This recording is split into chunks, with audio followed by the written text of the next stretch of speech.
Už tradične pri príležitosti Dňa učiteľov ocenil predseda Trenčianskeho samosprávneho kraja pán doktor Pavol Sedláček vybraných 21 pedagógov, učiteľov a majstrov odbornej výchovy zo stredných škôl pôsobnosti Trenčianskeho samosprávneho kraja. Hlavným kritériom bolo pedagogické majstrovstvo a prirodzená autorita spojená s rešpektom vo svojom okolí. Na dôkaz toho, že Trenčiansky samosprávny kraj si prácu pedagógov cení, 20 z nich vo štvrtok 28.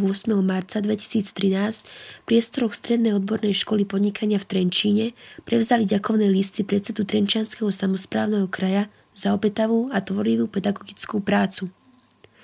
Medzi ocenených patrila aj magisterka Viera Verešová zo Strednej odbornej školy Juraja Rybaja Pánovcia nad Bebravou. Pedagóga teraz a napríklad pred 20 rokmi. Práca v dnešnej dobe je veľmi náročná, lebo doba sa mení a s ňou sa menia aj deti.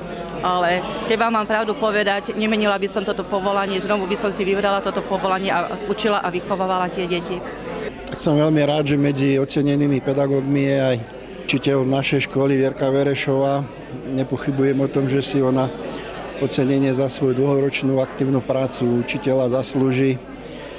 Jednak za kvalitu jej práce, jednak za prístup, ktorý má k svojim žiakom a vôbec ku kolektívu svojich kolegov, je rešpektovaným, uznávaným pedagógom pre svoje povahové vlastnosti, ochotu kedykoľvek pomôcť a svoju nekonfliktnú povahu. A ako sa cítite teraz po ocenení?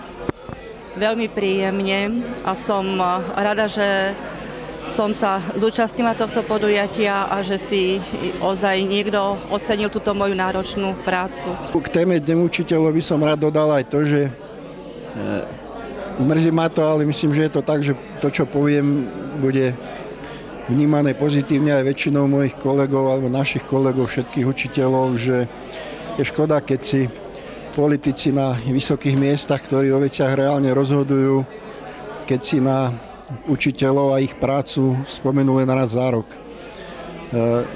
Vtedy odznieva mnoho vznešených rečí o význame učiteľského povolania a nezastupiteľnosti tejto práce, avšak spoločenské postavenie učiteľa, ktoré by mohli práve oni zmeniť svojimi rozhodnutiami, či už v otázke legislatívy alebo v otázke sociálneho postavenia učiteľa, ako si dlhodobo neriešia. Takže to by možno bolo vhodné, keby sa na učiteľov myslelo nielen raz za rok pri príležitosti Dňa učiteľov, ale aj priebežne vtedy, keď majú možnosť zasiahnuť do legislatívy a možno do financovania škôl a niečo naozaj okrem rečí pre učiteľov urobiť.